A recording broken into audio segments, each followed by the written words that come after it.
झारखंड में एक फिल्म आई है सेरेंग। इसको लेकर जहां लोगों में उत्साह है वहीं विवाद भी छिड़ा हुआ है। दरअसल इस फिल्म में दिखाया गया है कि कैसे आदिवासी और आदिवासियत को ठेस पहुंचाई जा रही है इन दिनों। खास तौर पर झारखंड में जो जमीन विवाद है उस पर फोकस किया गया है।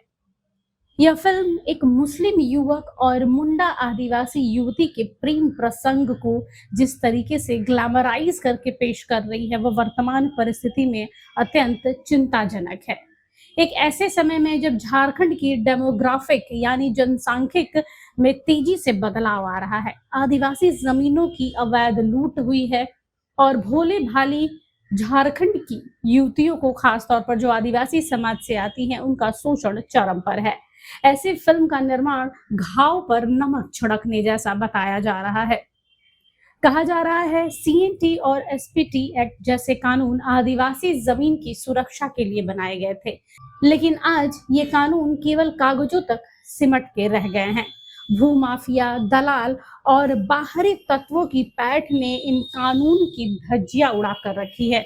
2011 की जनगणना के बाद के आंकड़े ये गवाह बयां करते हैं कि किस तरह आदिवासी आबादी का एक बड़ा प्रतिशत घट रहा है और घुसपैठियों का दबदबा बढ़ रहा है।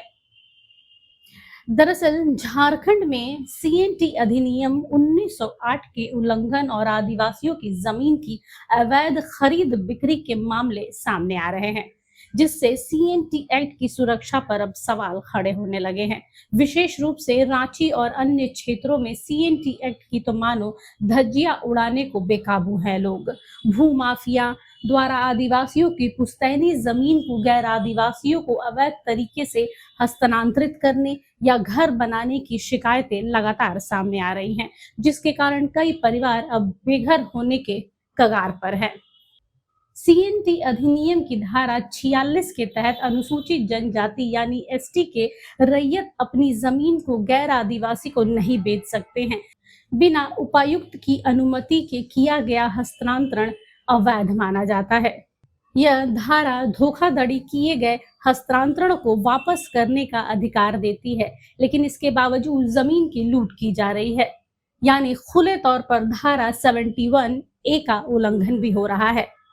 और मांझी और रांची के अन्य क्षेत्रों में सीएनटी एसपीटी एक्ट की जमीनों पर सदन में घमासान मचा था। साथ ही बिना नक्शा पास किए गए आदिवासी जमीन पर अवैध घर बनाने और व्यावसायिक उपयोग के मामले सामने भी आ रहे हैं, लेकिन हो कुछ नहीं रहा है।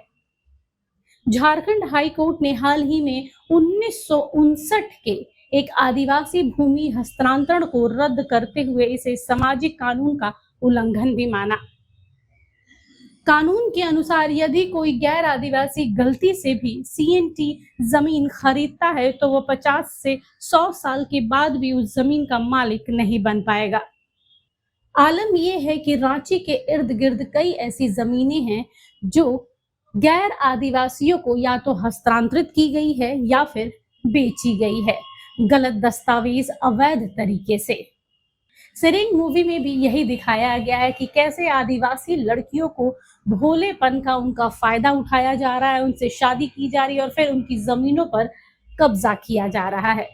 अब इस पर जेएलके नेता संतोष कुमार महतो ने भी अपनी प्रतिक्रिया दी है और उन्होंने कहा है कि सेरेंग मूवी आज की आदिवासी समाज की सच्चाई बयां कर रहा है, कैसे भोली भाली आदिवासी युवतियों को फंसाया जाता है और उनकी जमीनों को लूटा जाता है।